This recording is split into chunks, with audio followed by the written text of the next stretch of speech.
Bonjour à tous. Réaction du tirage au sort de la Ligue des Champions qui se déroule à midi. J'avais la flemme de le faire avant. Donc c'est pour ça que je tourne aussi tard. Non, plus sérieusement, c'est parce que j'étais occupé. Après, je vous dirai mon avis sur ce débrief, les rencontres et, et ce que je vois passer. Bonne vidéo à tous.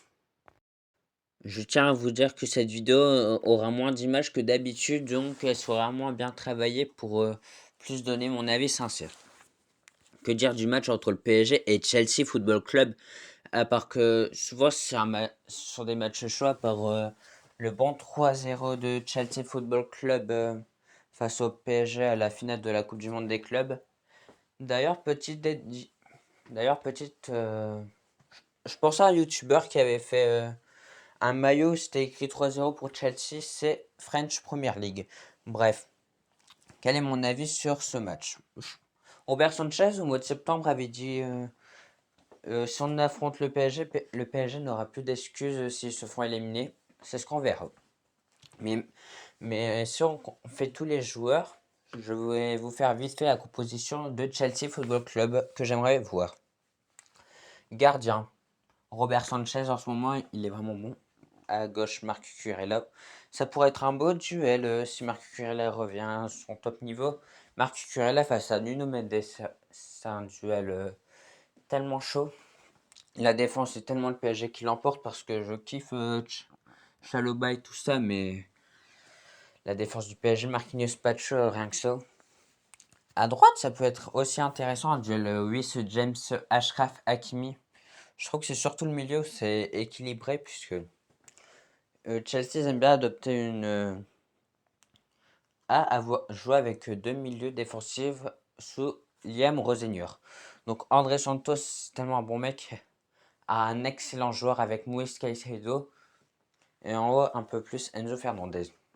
Tandis que pour le PSG, ça sera sûrement Neves, Vitinha, et si Fabien Ruiz revient lui, ou Warren Zaïre-Emery. Et aussi les attaquants, c'est chaud. Un duel entre Estevao et Bradley Barcola. Guevara, c'est hyper chaud. Buteur Joao Pedro, ou Ousmane Dembélé s'il revient en forme, qui n'est pas blessé, ça peut être aussi un excellent duel. Ou bien, peut-être Palmer repositionné à droite face à Doué. Encore un. Les deux équipes sur le papier, ils ont vraiment une équipe hyper intéressante à voir jouer. Et entre ces deux adversaires, je pense que le match aller sera chaud au Parc des Princes. Donc j'attends vraiment un match compliqué pour les Parisiens. Et à la fin de cette vidéo, je vous montrerai tous mes favoris et ceux que je vois qui vont perdre, se faire éliminer malheureusement pour eux. D'ailleurs, je me rappelle qu'il a vu un conflit entre Joao Pedro et l'entraîneur actuel du Paris Saint-Germain, Luis Enrique. Nous allons voir si peut-être ils peuvent mieux s'entendre ou encore arriver presque aux mains. Pour une énième fois, on verra le Real Madrid affronter Manchester City. On en a marre à force. Toutes les saisons, carrément, ils s'affrontent. C'est bon. L'année dernière, c'était en barrage. Là, en huitième, est-ce qu'il y aura une saison de Ligue des Champions où il n'y aura pas les deux, quoi? Ce sont deux très excellents adversaires avec des joueurs notamment exceptionnels. D'ailleurs, je vais faire comme j'avais pu faire entre le PSG et Chelsea, un duel d'opposition sur les joueurs. D'ailleurs, au gardien, Donnarumma face à Courtois. Je me demande quel est le meilleur gardien actuellement. Parce que Donnarumma, lui, il a remporté le prix le meilleur gardien du monde. Tandis que Courtois, nous savons tous son niveau. Donc rien que pour les gardiens, ça risque d'être un excellent duel. Ryan, Ryan Aït-Nouré sûrement sera positionné à gauche. Face à Carreras, je pense que ce sont encore deux très bons latéraux, mais je pense que Carreras est un peu au-dessus de Ryan Aït-Nouri. La défense, Ruben Dias, Gay pour Manchester City, c'est une défense hyper solide. Ruben Dias qui revient bien, et Marc Gay qui confirme que c'est un excellent défenseur. Tandis que pour le Real Madrid, un peu d'expérience, peut-être s'il revient Eder Militao face à. Je me demande si ça sera Eijsen ou Rudiger, mais ça fait quand même une très bonne affaire. À droite, Alexander Arnold face à... C'est qui déjà le latéral droit de Manchester City? Euh, je... Désolé, dites-moi dans les commentaires, mais je n'ai vraiment... Je ne sais vraiment plus. Bref, passons immédiatement au milieu de terrain. Quels seront les milieux de terrain sûrement pour Manchester City? Je mettrai personnellement Rodri qui revient bien. Ensuite, Bernardo Silva. Puisque Bernardo Silva aussi, la saison dernière, il faisait une saison un peu décevante. Mais là, il revient extrêmement bien lui aussi. Et ensuite, j'aimerais bien voir un Ryan Cherki. Je sais pas si c'est possible, mais un Ryan Cherki en 10, ça serait tellement exceptionnel. À gauche, pourquoi pas voir Antoine Semenyo.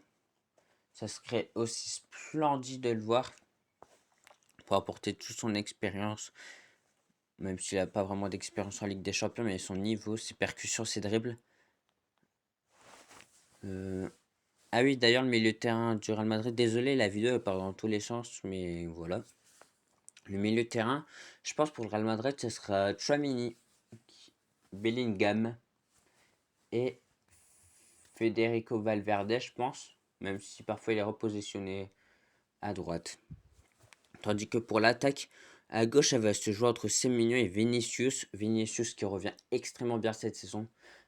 Un des duels les plus attendus, je pense, du match. Erling Haaland fait vs Kylian Mbappé. Nous allons voir si ça va être un match hyper intéressant. Tandis qu'à droite, peut-être Rodrigo ou Mastantuono pour. Et pour City, j'aimerais bien voir Phil Foden. Donc c'est un duel qu'on a déjà vu un milliard de fois. On souffre tellement de voir toujours les mêmes adversaires s'affronter. Ça devient un peu gênant. Pour les autres adversaires, j'irai un peu plus vite puisque c'était vraiment les deux matchs les plus intéressants à suivre selon moi des huitièmes de finale PSG Chelsea et Real Madrid Manchester City. Passons au match entre Galatasaray et Liverpool. Liverpool qui est sur une forme plutôt assez bonne parce que avant Liverpool faisait vraiment une saison moyenne, ça perdait énormément en championnat. Là, j'ai l'impression que ça revient quand même bien, même s'ils n'ont pas affronté un statut non plus si élevé que ça. Donc, voir un match hyper intéressant, je pense. Tandis que Galatasaray, je pense que dans leur championnat, font une bonne saison et ont réussi à éliminer la Juventus de Turin. Donc, je me demande quel visage allons-nous voir de Galatasaray et surtout de Liverpool, car parfois ils peuvent vivre faire des bons matchs, parfois faire des matchs où ils sont vraiment pas dedans. Donc, vivement de voir cette confrontation, mais c'est sûr que c'est pas le match le plus intéressant sur le papier. Atalanta Bayern Munich. Pour moi, le Bayern Munich est ultra favori parce que le Bayern Munich, quoi, c'est une des trois meilleures équipes du monde, je pense, actuellement. Ils détruisent tout sur leur championnat, même s'ils ont perdu un match. Je ne sais plus vraiment face à qui, mais voilà. Tandis que l'Atalanta, je crois qu'il est dans le top 4 top 5 de Serie A, a, a réussi à faire la performance de faire une remontada face à Dortmund, mais je ne les vois vraiment pas passer face au Bayern Munich. Newcastle Barcelone. Cette saison, il avait eu déjà un match entre les deux où le Barça avait réussi à gagner, notamment grâce à un doublé de Marcus Rashford. Donc le Barça, comme, euh, comme souvent, ils peuvent être efficaces devant les buts et concéder moins de buts, du coup, et gagner, ou l'inverse. Donc le Barça à voir. Plus, ils ont des joueurs excellents, des Lamine Yamal, Rafinha, des Pedri en espérant qui sont en pleine forme. Frankie de Jong en espérant qu'ils reviennent, puisque j'ai vu qu'il pouvait être blessé 3-4 semaines au moment où je tourne. Ensuite, même le goal, c'est un des meilleurs gardiens au monde. Juan Garcia, tous les arrêts qu'il fait. Certes, face à l'Atlético, il se surpris un 4-0, il n'était pas dedans, mais tous les matchs qu'il fait, tout ça, c'est hyper fort. Ensuite, Atlético de Madrid, Tottenham. L'Atlético de Madrid, avec l'arrivée de Lookman durant ce mercato hivernal, ils sont tellement forts en attaque, ils ont tellement. En plus, Je trouve que Lookman et Antoine Griezmann, ils ont une très bonne relation à deux. Tandis que Tottenham a fini quatrième dans le top en Ligue des Champions, mais en Première Ligue est à 4 points de la relégation. Donc nous voyons complètement un visage différent de Tottenham. Bodo Glimt Sporting. Bodo Glimt a réussi l'exploit à éliminer l'Inter Milan, à gagner face à Manchester City et j'en oublie encore. Mais Bodo Glimt, quelle surprise! Dites-vous, ils ont l'argent d'Annecy. C'est aberrant. C'est aberrant le pas. Comment tous les joueurs s'entraident, sont motivés, provoquent du beau football. C'est pas comme s'ils faisaient un bloc bas et jouaient en contre-attaque. Non, non. Ils pratiquent du beau football. Franchement, c'est propre. Tandis que le Sporting, c'était aussi très fort puisqu'ils ont réussi à, à gagner face à l'OM, même si nous savons les conditions, carton rouge, contre Pavard et tout ça. En tant que Marseillais, ça fait mal de ne pas voir l'OM. Mais, mais c'est un peu un karma vu comment on jouait comme des merdes en ce moment. On méritait que ça. Donc le Sporting a vraiment fait des bons matchs en Ligue des Champions. Leverkusen. Leverkusen, je trouve que c'est vraiment plus la même équipe qu'il y a 2 ans. Suite au départ cet été de Jérémy Frimpong, de Wirtz. D'ailleurs, tous les deux sont partis à Liverpool. De Xabi Alonso qui est parti du Real Madrid, mais qui malheureusement actuellement se retrouve sans club. Donc, à voir comment vont-ils rebondir Leverkusen. Tandis qu'Arsenal, pour moi, même s'ils ont eu des moments dernièrement très durs, pour moi, c'est la meilleure équipe au monde. Oui, je suis d'accord, ça peut se jouer avec le Bayern Munich, mais Arsenal, comment ils sont forts. Dites-vous, ils ont même pas perdu en Ligue des Champions cette saison. Non mais c'est trop fort ce qu'ils font. Franchement, c'est remarquable de leur part. Maintenant, passons à la chose la plus dure, c'est de pronostiquer ceux qui vont passer, ceux qui vont se faire éliminer. Entre le PSG et Chelsea, je vois un match hyper intense comme je vous ai dit. Mais je vois... Ah, c'est dur quand même de pronostiquer ce genre de match. Alors, je mettrai un peu plus ma pièce sur le PSG, mais ça se joue vraiment à très très peu. Galatasaray-Liverpool. Comme je vous ai évoqué auparavant, nous voyons un visage différent de Liverpool suivant les matchs, mais ils seront hyper motivés à l'idée de se dire qu'ils peuvent se qualifier pour l'écart. Galatasaray aussi qui aurait réussi à éliminer la Juventus de Turin. Je vois Liverpool passer. Donc, il y aurait donc en quart de finale un PSG Liverpool, ce serait déjà une dinguerie. Real Madrid-Manchester City, c'est encore hyper dur de pronostiquer quel match quel vainqueur je vois ressortir de tout ça. J'irai un peu plus sur la forme actuelle en tout cas, je dirais Manchester City. Donc en ayant pris du recul et c'est quand même dur de pronostiquer, je vois peut-être City passer. Atalanta, Bayern Munich, je pense, même si le football nous procure de belles surprises parfois, je pense que le Bayern se qualifie sans trop de difficultés. Newcastle, Barcelone. Là aussi, c'est encore très difficile de pronostiquer, mais je vois Barcelone passer. Ah oui, d'ailleurs, ça ferait un City Bayern Munich. Ça me fait penser un peu à la saison où City avait gagné la Ligue des Champions, parce que Bayern City et se sera affronté en quart de finale. Mm. Bref, Newcastle Barcelone, je vois un peu plus Barcelone passer, puisque Barcelone, sur le papier en tout cas, ils ont une meilleure équipe et seront motivés également de jouer les quarts de finale. Atlético de Madrid, Tottenham.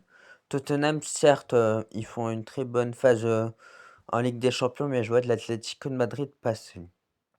Ensuite, Bodo Glimt Sporting. Imaginez juste un monde où Bodo Glimt se qualifie pour les quarts de finale. Ce serait historique. Mais c'est dur, hein. Je vais faire un pari fou, puisque dans la vie, il faut toujours faire des paris fous. Peut-être qu'après avoir vu les matchs, vous me direz fallait pas faire de paris fou, mais je vois peut-être Bodo Glimt passer. Je- donc je mets Bodo Glimt. Entre Leverkusen et Arsenal, je vois Arsenal passer sans trop de difficultés. Ah oui, du coup, en quart de finale, ça ferait un Barcelone. Atlético de Madrid, un duel 100% espagnol, selon moi.